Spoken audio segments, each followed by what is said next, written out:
മാറ്റം വരുത്തണം എന്ന് വിചാരിച്ചാൽ വരുത്തുകയൊക്കെ ചെയ്യാം. ഞാനായിട്ട് മാറ്റം വരുത്തിയെന്നല്ല ഞാൻ പറയുന്നത്. ഞാൻ നിരന്തരമായിട്ട് നമ്മൾ വർക്ക് ചെയ്യുന്ന സിനിമകളിലെ പ്രൊഡ്യൂസർമാരുടെ അടുത്തും കൺട്രോളർമാരുടെ അടുത്തും ടെക്നീഷ്യൻസിൻ്റെ അടുത്തും സംസാരിച്ചുകൊണ്ടിരുന്ന വിഷയമാണ് ഈ ബാറ്റ. അതെനിക്ക് അച്ചീവ് ചെയ്യാൻ പറ്റി. അത് മനസ്സിലാക്കുന്ന ഒരു പ്രൊഡ്യൂസർ ഉണ്ടായിരുന്നതുകൊണ്ട് ഞാൻ അത് അച്ചീവ് ചെയ്യാൻ പറ്റി. എന്ന് പറഞ്ഞാൽ ബാക്കിയുള്ള ആൾക്കാർ നിരന്തരമായിട്ട് ആവശ്യം ഉന്നയിച്ച് അറ്റ്ലീസ്റ്റ് അവർ വർക്ക് ചെയ്യുന്ന സിനിമയിൽ അവർ ഒരു ചീഫ് എക്സിക്യൂട്ടീവ് ആണെങ്കിൽ അവർ വർക്ക് ചെയ്യുന്ന സിനിമയിൽ അസിസ്റ്റന്റ് ഡയറക്ടറിനെ പ്രോപ്പറായിട്ട് ഫുഡും അക്കോമഡേഷനും പൈസയും അവർക്ക് മേടിച്ചു കൊടുക്കാൻ പറ്റും എന്ന് അവർ തീരുമാനിച്ച അത് നമ്മുടെ വലിയ ആളുകളായിട്ടൊന്നും അല്ല. ഇതിപ്പം വലിയ ആളുകൾ സംസാരിക്കേണ്ട കാര്യങ്ങളും ഉണ്ട്. ഇതിനകത്ത് ഒരുപാട് പേര് ഇപ്പം പലരും സംസാരിക്കേണ്ട സമയം കഴിഞ്ഞു. ഇതിപ്പം എന്തുകൊണ്ട് ഇതാരൊന്നും സംസാരിക്കുന്നില്ല? ഇപ്പം അസിസ്റ്റന്റ് ഡയറക്ടേഴ്സിന്റെ വേതനത്തിനെ പറ്റി, ഫുഡിന്റെ ക്വാളിറ്റിയെ പറ്റി, ഈ മറ്റ് ടെക്നീഷ്യൻസിന്റെ ബുദ്ധിമുട്ടുകളെ പറ്റി, അവരുടെ താമസ സൗകര്യത്തെ പറ്റി. ശരിയാണ്, ചിലപ്പം ചെറിയ ലോ ബഡ്ജറ്റിൽ ചെയ്യുന്ന പടങ്ങളുണ്ട്. അപ്പോൾ അനുസരിച്ചിട്ടുള്ള ഫുഡായിരിക്കാം, അത് താമസമായിരിക്കാം, അല്ല അങ്ങനെയും വരും. ചെറിയ ബഡ്ജറ്റ് ചെയ്യുന്നത് ചിലപ്പം വളരെ, ഞാൻ പല സിനിമകൾ കേട്ടിട്ടുണ്ടെങ്കിൽ ₹2, ₹1.5 തീർത്ത് എങ്ങനെയെങ്കിലും പോകാൻ വേണ്ടി വരുന്ന സിനിമയുണ്ട്. അത് ഓൾറെഡി അവർ പറയും നമ്മുടെ അവസ്ഥ ഇങ്ങനെയാണ്. ഞാൻ പറഞ്ഞ അടച്ചു കുറ്റം പറയുന്നതായിട്ടല്ല പറഞ്ഞത്. എല്ലാവർക്കും അവരുടേതായ ബുദ്ധിമുട്ടുണ്ട്. ഇപ്പോൾ പ്രൊഡ്യൂസേഴ്സിന് അവരുടേതായ ബുദ്ധിമുട്ട് കാണും. ഇവന് നല്ല 3 കറിയുള്ള ഹെൽത്തി ആയിട്ടുള്ള ചോറും കറിയും വേണോ? അത്ര വൃത്തിഹീനമായി ഉണ്ടാക്കുന്ന സാഹചര്യത്തിലെ 100 കറിയും പായസവും വേണോ? തീരുമാനിക്കുന്ന ടെക്നീഷ്യൻസ് ആണ്. വേണുകുന്നപ്പള്ളി ഒരു ഇന്റർവ്യൂ പറഞ്ഞിട്ടുണ്ട്, മലയാള സിനിമയിലെ ഫുഡിന്റെ രീതി മാറ്റണം എന്നുള്ളത്. അത് കറക്റ്റായിട്ടുള്ള കാര്യമാണ്. ബാലു വർഗീസ് എന്ന് പറഞ്ഞ ആക്ടർ അല്ല, വേറെ ഏത് മലയാളത്തിലെ നടനാണെങ്കിലും ഒരു പക്ഷേ സമ്മതിച്ചെന്ന് വരില്ല. ഷൂട്ട് പാക്കപ്പായിട്ട് തലകറങ്ങി വീണ് ഹോസ്പിറ്റലിൽ കൊണ്ടുപോയി. ശരിക്കും സിനിമാക്കാർ പെട്ടെന്ന് മരിച്ചു പോകുന്നതിൻ്റെ ഒരു റീസൺ 6 മണി തൊട്ട് 9 വരെ ഒരു മരണപ്പാച്ചിലുണ്ട് ഷൂട്ട്. അതായത് 9 കഴിഞ്ഞ് അടുത്ത ബാറ്റ കയറും. ബാറ്റ കൊടുക്കാതിരിക്കാൻ വേണ്ടിയിട്ട് ഈ പ്രൊഡ്യൂസറും പ്രൊഡക്ഷൻ കൺട്രോളർമാരും ബാക്കി ടെക്നീഷ്യൻസ് എല്ലാം കൂടി ഒരു പറക്കലുണ്ട്. ആ 2.5 മണിക്കൂറാണ് ഏറ്റവും എഫിഷ്യൻ്റ് ആയിട്ട് വർക്ക് ചെയ്യുന്നതെന്നാണ് വെപ്പ്.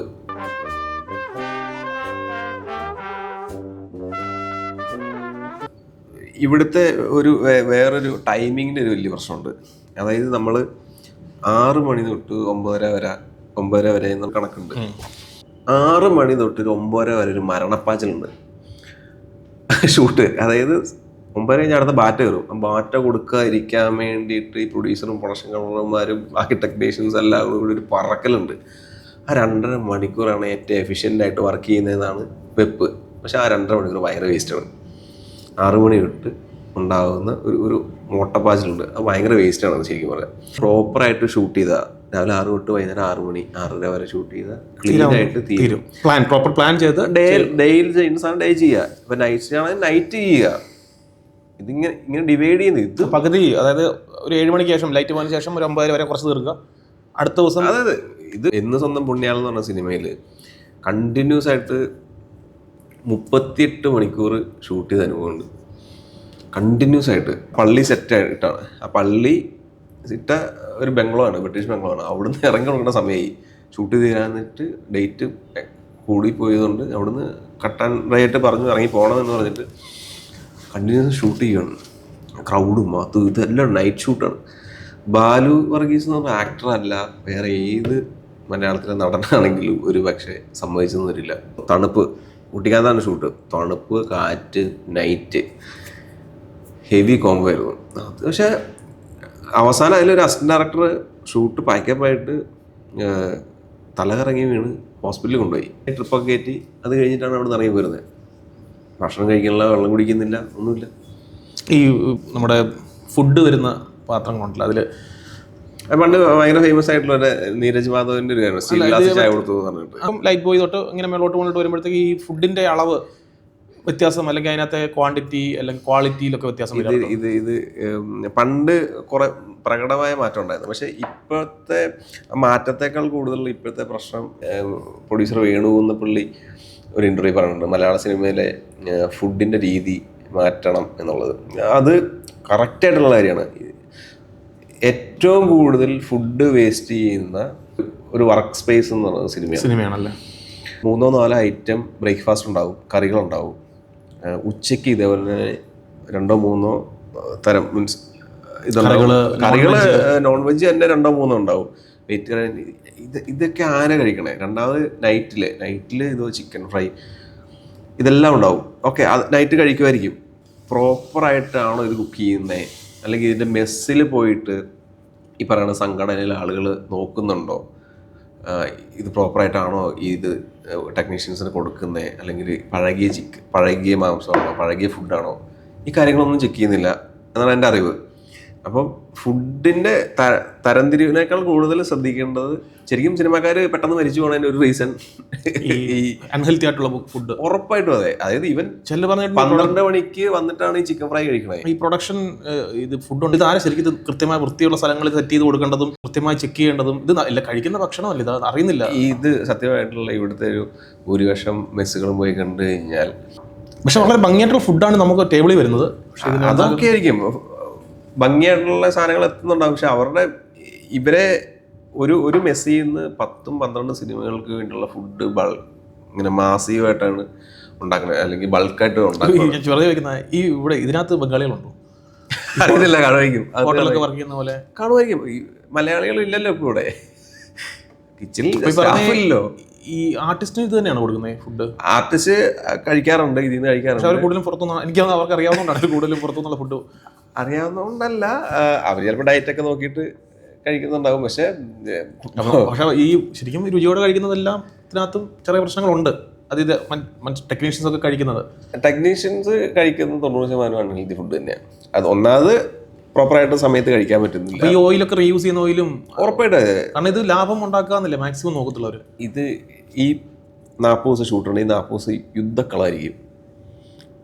നമ്മുടെ ബഡ്ജറ്റിൽ നമ്മുടെ ഒരു വർക്കിംഗ് സ്റ്റൈൽ അനുസരിച്ച് തൊട്ടങ്ങിയ പിന്നെ മറ്റേ തൃശ്ശൂർ പൂരത്തിന് അമിട്ട് പൊട്ടിക്കണ പോലെയാണ്. തൊട്ടങ്ങി പൊട്ടി അവസാനിക്കുന്ന ഒരു 40 ദിവസം യുദ്ധക്കളമായിരിക്കും. അവിടെ ഇതൊക്കെ ആരാണ് നോക്കാൻ പോകുന്നത്? ശരിയാണ്, ഈ പറഞ്ഞ പോലെ ഓർത്ത് നോക്കി രാവിലെ വെളുപ്പാങ്കാലം വരെ ഇത് പണി ചെയ്ത് 5 മണിക്ക് ഇറങ്ങി കുളിച്ച് റെഡിയായി 6:30 ആകുമ്പോൾ ലൊക്കേഷനിൽ വന്ന് ഓടുന്നിടത്ത് ഇതിന്റെ ഫുഡിന്റെ കാര്യം നോക്കാൻ വിശപ്പ് മാറ്റാന്ന് മാത്രമേ ഉള്ളൂ. അവന് ഈ ഓടുന്നവൻ ഒറ്റ രക്ഷയുള്ളൂ, ഇന്ന് തെറിയേക്കരുത്. അത്രയേ ഉള്ളൂ. ശരിയാണ്, ഇന്ന് ചാർട്ട് ചെയ്ത സീൻ തീർക്കണം. ഇപ്പോൾ അല്ലെ ചോദിക്കും. അപ്പം അവന് ആ ഫുഡ് എന്നാ വെള്ളം കുടിച്ചോ ഒന്നും ഒരു കൂസലില്ലാതെ പണിയെടുക്കണേ. ഈ വേണുകുന്നപ്പള്ളി സാർ പറഞ്ഞ അതിന് ഇപ്പം ഫുഡ് മോശമായെന്നുള്ള സാധനം എന്തിനാണ് ഇത്ര ഫുഡ് കൊടുക്കുന്നത്? കാരണം ക്വാണ്ടിറ്റി അല്ല പറയണേ, അതായത് എക്സ്ട്രാ വിഭവങ്ങൾ എത്ര എന്തിനാണ്? നമ്മളിപ്പോൾ വീട്ടിൽ കഴിക്കുന്ന ഫുഡ് ഇങ്ങനെയാണോ? നമ്മൾ വീട്ടിലൊക്കെ രണ്ട് കറികളുണ്ടാവും. അത് സിനിമ വന്നു കഴിഞ്ഞാൽ ഈ പറയുന്ന ആൾക്കാർക്ക് മാറി ഈ 2 മീൻ വറുത്തെടുത്ത കാര്യം പറഞ്ഞു. ഇത് സ്ഥിരമായി ഇപ്പം ഉള്ളത് കൊണ്ട് ഇപ്പൊ പുതിയൊരു സിനിമയിൽ അങ്ങനെ സെറ്റപ്പ് കൊണ്ടുവന്നു കഴിഞ്ഞാൽ അവിടെ വിഷയമാണ്. അല്ല, അത് യൂസ്ഡായി. ഞാൻ പറയണത് അത് ബോധവൽക്കരണം നടത്തുന്ന സംഘടനയാണ്. കാരണം ഇവന് നല്ല 3 കറിയുള്ള ഹെൽത്തി ആയിട്ടുള്ള ചോറും കറിയും വേണോ, അത്ര വൃത്തിഹീനമായി ഉണ്ടാക്കുന്ന സാഹചര്യത്തിലെ 100 കറിയും പായസവും വേണോ എന്ന് തീരുമാനിക്കുന്ന ടെക്നീഷ്യൻസ് ആണ്. അപ്പൊ മൊത്തം മാറ്റങ്ങൾ വരേണ്ടതായിട്ടുണ്ടല്ലേ? അല്ല, അത് പതുക്കെ മാറുള്ളൂ. ഇനിയിപ്പം ഇപ്പൊ ചോദിച്ചതല്ലാതെ എന്തെങ്കിലും സിനിമയുടെ അകത്ത് നടക്കുന്ന ചൂഷണങ്ങൾ സാമിന് അറിയാവുന്ന എന്തെങ്കിലും മാറ്റം വരുത്താനോ അല്ലെങ്കിൽ എന്താണ് ഇത് ഞാൻ പറയുന്നത് വേറൊന്നുമല്ല.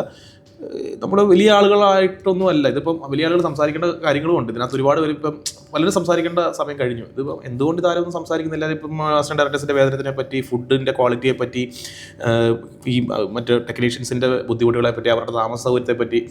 ശരിയാണ്, ചിലപ്പം ചെറിയ ലോ ബഡ്ജറ്റിൽ ചെയ്യുന്ന പടങ്ങളുണ്ട്, അപ്പോൾ അനുസരിച്ചിട്ടുള്ള ഫുഡായിരിക്കാം, അത് താമസമായിരിക്കാം, അല്ല അങ്ങനെയും വരും. ചെറിയ ബഡ്ജറ്റ് ചെയ്യുന്നത് ചിലപ്പം വളരെ, ഞാൻ പല സിനിമകൾ കേട്ടിട്ടുണ്ടെങ്കിൽ 2 രൂപ 1.5 രൂപയൊക്കെ തീർത്ത് എങ്ങനെയെങ്കിലും പോകാൻ വേണ്ടി വരുന്ന സിനിമയുണ്ട്. അത് ഓൾറെഡി അവർ പറയും നമ്മുടെ അവസ്ഥ ഇങ്ങനെയാണ്. ഞാൻ പറഞ്ഞ അടച്ചു കുറ്റം പറയുന്നതായിട്ടല്ല പറഞ്ഞത്. എല്ലാവർക്കും അവരുടെ ബുദ്ധിമുട്ടുണ്ട്. ഇപ്പോൾ പ്രൊഡ്യൂസേഴ്സിന് അവരുടെ ബുദ്ധിമുട്ട് കാണും. ചില കമ്പനിയുടെ പുറത്ത്, അതായത് ഇപ്പോൾ ഡയറക്ടേഴ്സ് പോയിട്ടുള്ള കമ്പനിയുടെ പുറത്ത് ഫ്രണ്ട്സ് വന്ന് വർക്ക് ചെയ്ത് കൊടുക്കാറുണ്ട്. അപ്പോൾ അവിടെയൊക്കെ ഇങ്ങനെയൊക്കെ ബുദ്ധിമുട്ടുകളാണ്. അപ്പോൾ നമ്മൾ അറിഞ്ഞ് ചെയ്യുന്ന സിനിമകളുമുണ്ട്. എന്നാൽ ഈ എല്ലാ ഗുണങ്ങളും കൊടുത്തുകൊണ്ട് നല്ല രീതിയിൽ റൺ ചെയ്ത് പോകുന്ന സിനിമകളിൽ പോലും അവിടെയും പ്രശ്നങ്ങൾ ഉണ്ടാകാറുണ്ട്. രണ്ട് കാറ്റഗറി ആയിട്ടാണ് നമുക്ക് തിരിക്കാൻ പറ്റുന്നത്. അല്ല, ഇതിൻ്റെ ഞാൻ നേരത്തെ പറഞ്ഞ പോലെ ഇത് സിനിമ ഷൂട്ട് തുടങ്ങി അവസാനിക്കുന്ന ഒരു ഘടന, അല്ലെങ്കിൽ അത് വർക്ക് ചെയ്യുന്നൊരു പാറ്റേൺ എന്ന് പറഞ്ഞത് പണ്ട് തൊട്ടേ ഓടിക്കൊണ്ടിരിക്കുന്ന ഒരു പാറ്റേണാണ്. അതിൽ ആർക്കും പരാതിപ്പെടാൻ അവകാശമില്ല എന്നൊരു ആറ്റിറ്റ്യൂഡാണ് ഇത് കോർഡിനേറ്റ് ചെയ്യുന്ന ആളുകളുടെ. ഫുഡ് ഒരു അസിസ്റ്റന്റ് ഡയറക്ടറോ അല്ലെങ്കിൽ ഒരു ചെറിയ ആർട്ടിസ്റ്റോ കുറ്റം പറഞ്ഞു കഴിഞ്ഞാൽ അവൻ ധിക്കാരിയായി, അവൻ അഹങ്കാരിയായി, അവനതിനൊന്നും അവകാശമില്ല. അവൻ പോകുന്ന അവനൊരു ചെയർ കിട്ടിയില്ലെങ്കിൽ, അല്ലെങ്കിൽ അവന് ഭക്ഷണം കഴിക്കാൻ ഒരു പ്രോപ്പറായിട്ട് സ്ഥലം കിട്ടിയില്ല എങ്കിൽ അത് പരാതിപ്പെട്ട് കഴിഞ്ഞാൽ അവൻ പ്രശ്നമായി. അടുത്ത സിനിമയിൽ അവൻ പ്രശ്നമാണ്. ഇന്നത്തെ യങ്സ്റ്റേഴ്സ് അതൊന്നും പ്രശ്നമാക്കുന്നില്ല. അവർ തുറന്നടിച്ച് കാര്യങ്ങൾ സംസാരിക്കുന്നുണ്ട്. രണ്ടാമത്തെ കാര്യം, ഇതൊന്നും ചെക്ക് ചെയ്യാനുള്ള സമയമോ ഒന്നും ഈ പ്രൊഡ്യൂസർക്കോ ഈ പറയുന്ന ആളുകൾക്കും ഇല്ല. സമയം ഉണ്ടേ പോലും അവരില്ല എന്ന് അഭിനയിക്കുകയാണ്. സംസാരിക്കുമായിരിക്കും, അതിനൊരു പരിധിയുണ്ട്. അതങ്ങനെ തന്നെ തുടരും.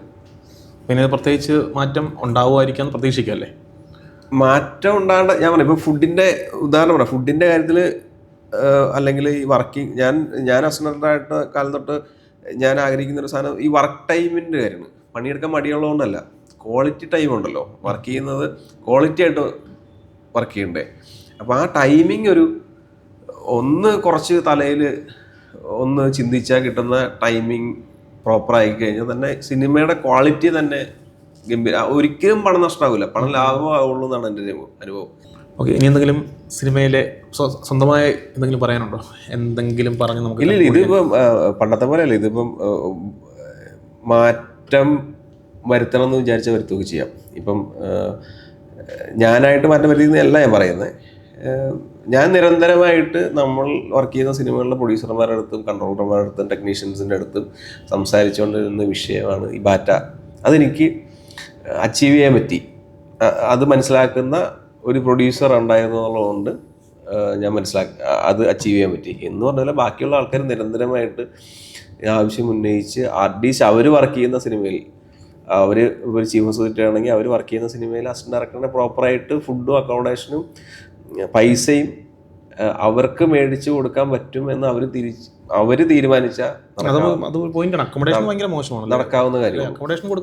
ഉറപ്പായിട്ടും ഇവിടെ മലയാള സിനിമയിൽ ഘോരഘോരം സ്ത്രീവശത്തെ പറ്റിയും മറ്റേ മനുഷ്യത്തെ പറ്റിയും സംസാരിക്കുന്ന ഒരു സ്ത്രീ പ്രൊഡ്യൂസറുടെ സിനിമ നമ്മൾ വർക്ക് ചെയ്ത് അവരുടെയൊക്കെ ആറ്റിറ്റ്യൂഡ്, അവരുടെ അപ്പനാണ് മറ്റേ മീൻ വറുത്തതിൻ്റെ അതിൻ്റെ ചീഫ് അസോസിയേറ്റ് ഡയറക്ടറെ പ്രീ പ്രൊഡക്ഷൻ സമയത്തല്ല, അതിൻ്റെ ലൊക്കേഷൻ കണ്ടിൻ്റെ സമയത്ത് ചോറിനൊപ്പം ഒരു സോഡ നാരങ്ങളും കുടിച്ചപ്പോൾ അങ്ങ് സൂയിക്കുവാണല്ലേ എന്നാണ് അയാൾ ചോദിച്ചത്.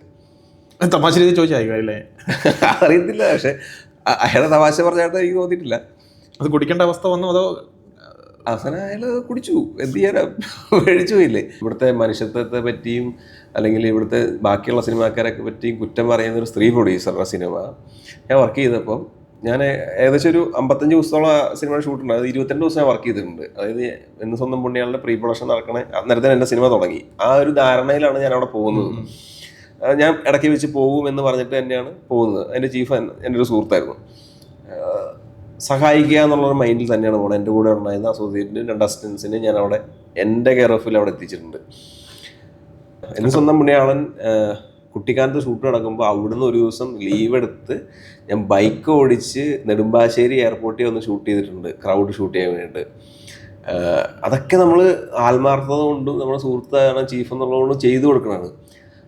അവസാനം പടം ഇറങ്ങിയപ്പോൾ എൻ്റെ പേര് ടൈറ്റിലില്ല. അവസാനം 15 ദിവസം വേറൊരു അസോസിയേറ്റ് ഡയറക്ടർ വന്നപ്പോൾ അയാളുടെ പേര് ചീഫ് അസോസിയേറ്റ് ഡയറക്ടർ എന്ന് വെച്ചു. അപ്പോൾ ഇത്തരത്തിലുള്ള ഒരു എത്തിക്സും കാണിക്കാത്ത ഒരു സ്ത്രീ. 2 പേരുടെ പേര് വെക്കായിരുന്നല്ലോ. കൂടുതൽ വർക്ക് ചെയ്തിരിക്കുന്നത് 22 ദിവസം ഞാൻ വർക്ക് ചെയ്തിട്ടുണ്ട്. അത് ഇങ്ങനെ വർക്ക് ചെയ്തിട്ടുണ്ട്, ഇത്രയും സാക്രിഫൈസ് ചെയ്ത് വർക്ക് ചെയ്തിട്ടുണ്ട്. എനിക്ക് പോകാതിരിക്കാം, എനിക്ക് ഉഴപ്പാൻ പോലെ, എന്നിട്ടും നമ്മൾ വർക്ക് ചെയ്തിട്ടുണ്ട്. അപ്പം അവർ വരുത്ത് ഭയങ്കര വലിയ എന്താ പറയുക, ചൂഷണത്തെ പറ്റിയും പറ്റിക്കലുകളെ പറ്റിയും സംസാരിക്കുന്ന വലിയൊരു സ്ത്രീയാണ്. അവരാണ് അതിൻ്റെ പ്രൊഡ്യൂസർ. അപ്പോൾ അതിൻ്റെ സംവിധായകർ പോലും അതിൻ്റെ സംവിധായകൻ്റെ അടുത്ത് ഞാൻ വിളിച്ചു ചോദിച്ചു പടം കണ്ടു കഴിഞ്ഞിട്ട് എന്താണ് എൻ്റെ റൈറ്റിലൊക്കെ. അത് മേഡം പറഞ്ഞു വെക്കേണ്ടത്. അപ്പോൾ ഈ പറയുന്ന സംവിധായകൻ എന്ത് നട്ടലാണല്ലേ, അവൻ സംവിധായകനാന്ന് പറഞ്ഞിട്ട് ഇരുന്നിട്ട് എന്തായിരിക്കും. അപ്പോൾ ഇതൊക്കെയാണ് ഇവിടുത്തെ കാര്യങ്ങൾ. അപ്പോൾ ഇനി മുന്നോട്ട് വരാനുള്ള പ്രോജക്ട്സുകൾക്കും ഉടനെ തന്നെ സംവിധാനം ചെയ്യാനുള്ള ഒരു അവസരം ഉണ്ടാകട്ടെ എന്ന് ആശംസിക്കുന്നു. ഇപ്പം നമ്മൾ ഈ പറഞ്ഞ മുഴുവൻ കാര്യങ്ങളിലും മാറ്റങ്ങൾ വരാൻ ആഗ്രഹിക്കുന്ന ഒരാളാണ് സാം. അപ്പം സിനിമ ചെയ്യുമ്പോൾ ആ മാറ്റങ്ങൾ സ്വന്തം സിനിമയിൽ കൊണ്ടുവരണമെന്ന് ആശംസിക്കുന്നു. അതുണ്ടാവുമെന്ന് പ്രതീക്ഷിക്കുന്നു. ഉറപ്പായിട്ടുണ്ടാവും. Okay, thank U.